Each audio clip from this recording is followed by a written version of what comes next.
तो दोस्तों, एक और नया दिन और मैं बलजीत परमार हाजिर हूँ एक नई कहानी, एक नया किस्सा लेकर।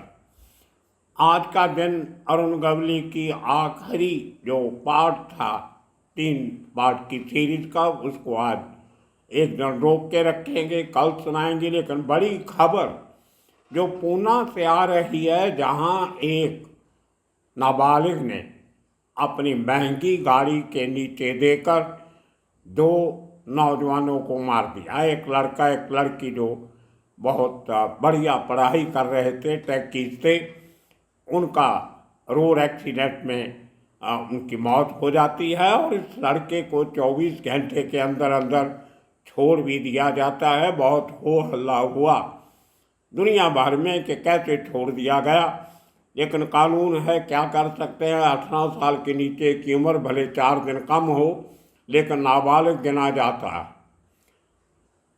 हैरानी की बात यह है कि वो नाबालिग जो 2 लोगों के मौत का जिम्मेदार है, उसकी जमानत तो 24 घंटे में होगी, लेकिन उसके पहले जो वो हरकतें कर रहा था वो नाबालिगों वाली नहीं थी।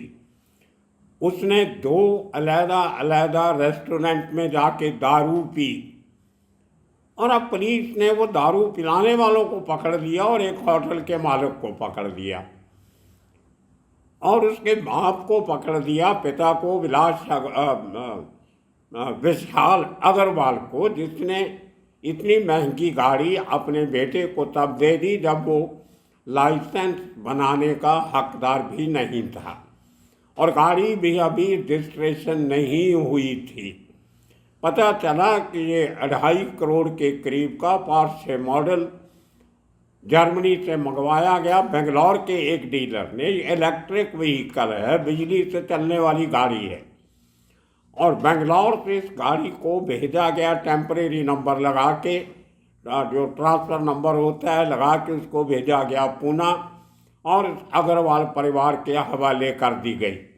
ये मार्च की बात है। उसके बाद पहले हफ्ते की, पूरा मार्च का महीना, अप्रैल का महीना और मई का ये महीना ख़त्म होने को आया, लेकिन इस परिवार ने अभी तक उसकी रजिस्ट्रेशन नहीं की। बड़ी हैरानी की बात होती है कि जब करोड़ों रुपए खर्च करके आप गाड़ी खरीदते हो और उसके ऊपर आप टैक्स, मामूली सा टैक्स अगर आपको बताएंगे तो आप हंसोगे, गुस्सा भी आ सकता है आपको। 1758 रुपये का टैक्स भरना था, वो नहीं भरा, इसलिए गाड़ी की रजिस्ट्रेशन नहीं हुई। महाराष्ट्र के ट्रांसपोर्ट कमिश्नर ने बताया कि इलेक्ट्रिक गाड़ी के ऊपर रोड टैक्स नहीं लगता है, सिर्फ 1500 रुपये की कोई फीस लगती है, एक वो भरनी थी।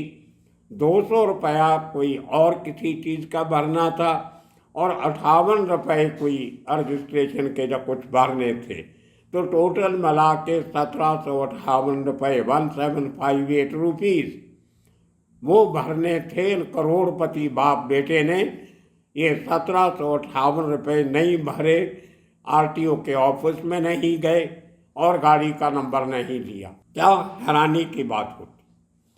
और वो लड़का जो अभी नाबालिग है, वो शराब पी रहा है, नशे में धुत है और गाड़ी चला रहा है, लाइसेंस भी नहीं है गाड़ी चलाने का।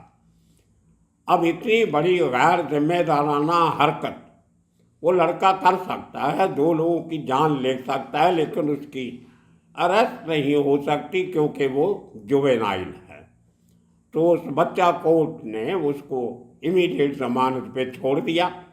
अब उसके ऊपर केस चलेगा। ऐसे बहुत से केस पहले भी चले हैं, जैसे सलमान खान का केस, फुटपाथ पे गाड़ी चढ़ा दी, सीढ़ियों के ऊपर बंदे मर गए। उसी तरह राजकुमार के बेटे पुरू राजकुमार का केस भी था, फुटपाथ पे सोए लोगों पे गाड़ी चढ़ गई, लोग मर गए, लेकिन केस का क्या हुआ किसी को पता नहीं। तो बहुत सी इंस्टांसेस जहाँ होती हैं जहाँ VIP अमीर ज़ादे और सूखदार लोग बाइज्जत बरी हो जाते हैं, क्योंकि मरने वालों की पैरवाई करने वाला कोई नहीं होता।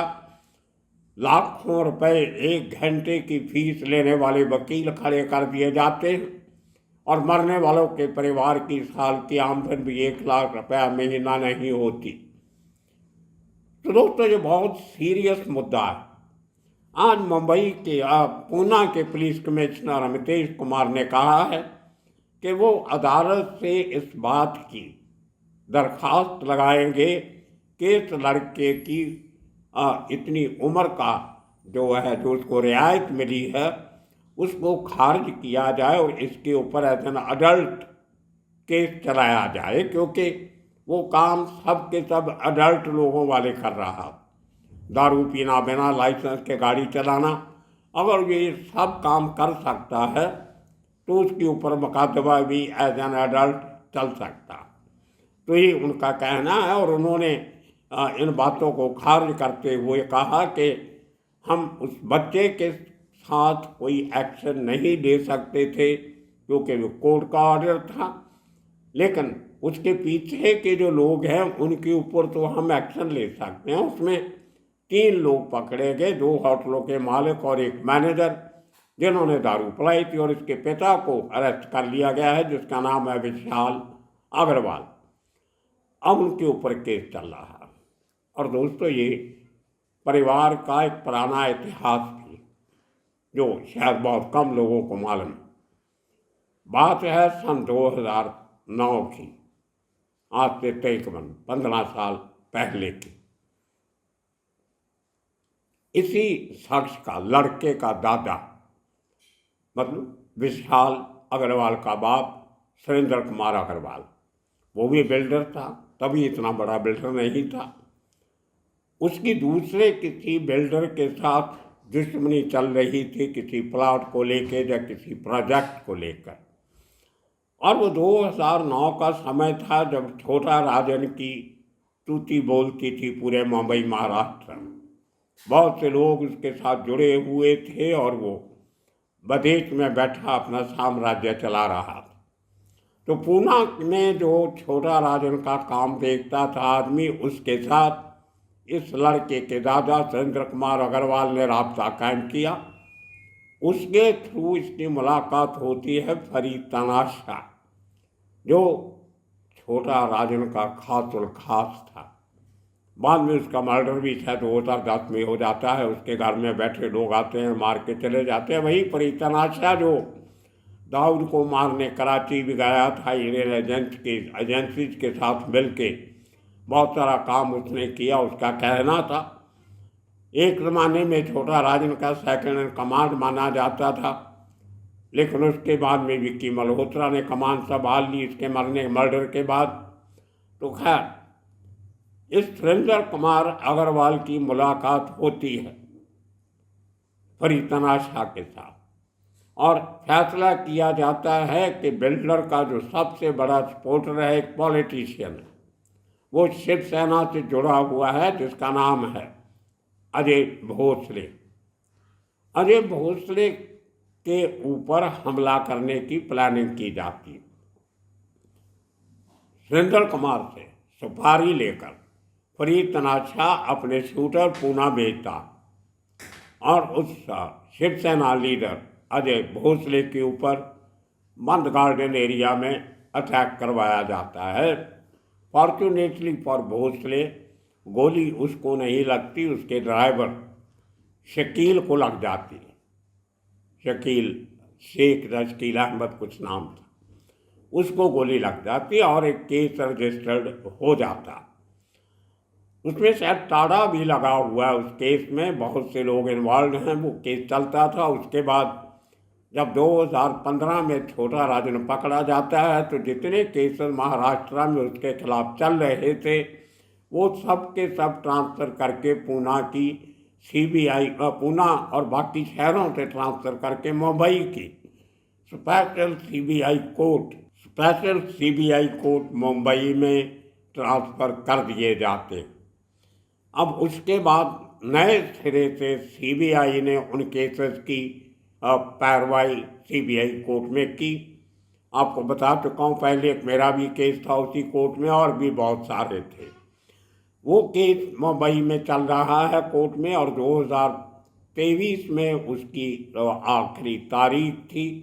अभी उसके बाद जितने गवाह थे 30-32, उनमें से कुछ लोगों की गवाही बाकी है और बहुत जल्दी उस केस में फैसला आने वाला है। अब फरीद तनाशा इस दुनिया में नहीं है, छोटा राजन तिहाड़ जेल में है, जो गोली चलाने वाले थे वो हैं और वो गवाह हैं, क्योंकि जिसके ऊपर हमला किया गया था वो शिवसेना का एक नामी ग्रामी नेता था।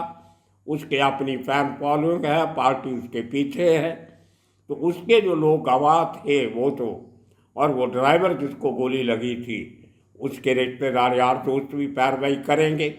और सीबीआई के पास केस है। लगता तो यही है जैसा अब तक बाकी केसेस में हुआ, 1.5 के केस को छोड़ के, कि बाकी लोगों को तो सज़ा हो जाती है लेकिन छोटा राजन को सज़ा नहीं होती, क्योंकि उसका डायरेक्ट टच कहीं से भी नहीं मिलता।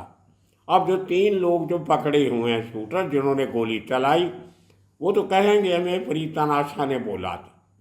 अब फरीद तनाशा इस दुनिया में नहीं है, तो छोटा राजन तक सुई जाएगी तो कैसे जाएगी, उसने भरी होना ही है। पर जो इस केस की हिस्ट्री देख के मैंने पूना के कुछ सीनियर पत्रकारों से बात की, कुछ वकीलों से बात की, उनके कहने के मुताबिक कॉन्स्पिरेसी और सुपारी देने के गंभीर इल्ज़ाम में सुरेंद्र कुमार अग्रवाल को सज़ा जरूर होगी, भले कम हो या कितनी हो, लेकिन सज़ा होनी इसमें बहुत लाजमी लगती है, जिस तरीके से जिन लोगों ने इस केस को क्लोजली स्टडी किया। तो दोस्तों, ये कहानी हमारे देश में जो रईसज़ादे हैं जो वो किस तरह से लोगों की जानों से खेलते हैं और उनको कोई पूछने वाला नहीं। 18 साल की उम्र कोई कम नहीं होती, 17 साल भी कम नहीं होती।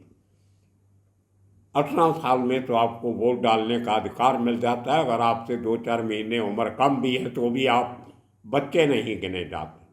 आपको याद होगा दिल्ली का वो निर्भया केस, जहाँ पर एक लड़की को बड़ी बेरहमी से मार दिया गया गैंगरेप के बाद, और उसमें सबसे ज़्यादा वहशीपना जिस शख्स ने किया था वो भी नाबालिग था और थोड़े दिनों में बालिग होने वाला था।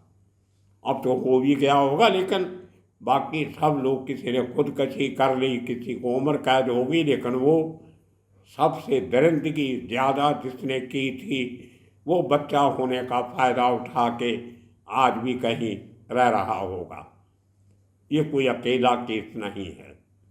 सीरियस क्राइम्स में इस किस्म की मोहलत नहीं मिलनी चाहिए, ऐसा कानून के जानकारों का मानना है। पर उसके लिए कानून चेंज करना किसी केंद्रीय शासन का काम होता है, राजकीय शासन का नहीं।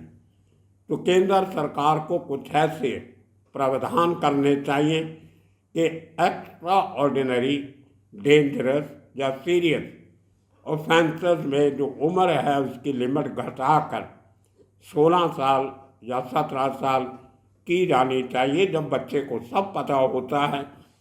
और उसके बाद भी अगर वो गलती करता है तो इस बात का फ़ायदा नहीं उठा सकता कि वो तो नाबालिग है, इसलिए उसको सज़ा नहीं दी जा सकती। और उस हरकत के पहले जो हरकतें उसने की हैं, अगर वो बालगो जैसी है तो आखिरी जो एक्ट है उसको सज़ा भी बालगो जैसी मिलनी चाहिए। यही प्ली पूना की पुलिस अदालत में लेके जाने वाली है। अब देखना होगा आने वाले दिनों में ये केस किस करवट बैठता है। क्या कानून अदालत इनकी इस दरख्वास्त को मानेगी? अगर मान जाती है तो इस लड़के के ऊपर कत्ल का मुकदमा तो चलेगा ही, लेकिन क्योंकि दारू के शराब के नशे में एक्सीडेंट में मौत हुई है तो उम्र कैद वाली बात नहीं लगती। 2-4-5 साल की सज़ा होगी, कुछ जुर्माना होगा, कुछ कंपनसेशन देने को कहा जाएगा। यो दे के ये साहबजादे फिर बाहर आ जाएंगे, पैसा बहुत है, एक और नई गाड़ी खरीद लेंगे और फिर अपनी अयाशियाँ करेंगे।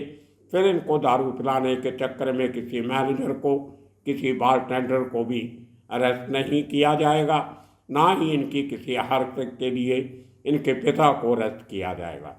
तो आप सब लोगों का बहुत बहुत शुक्रिया, धन्यवाद।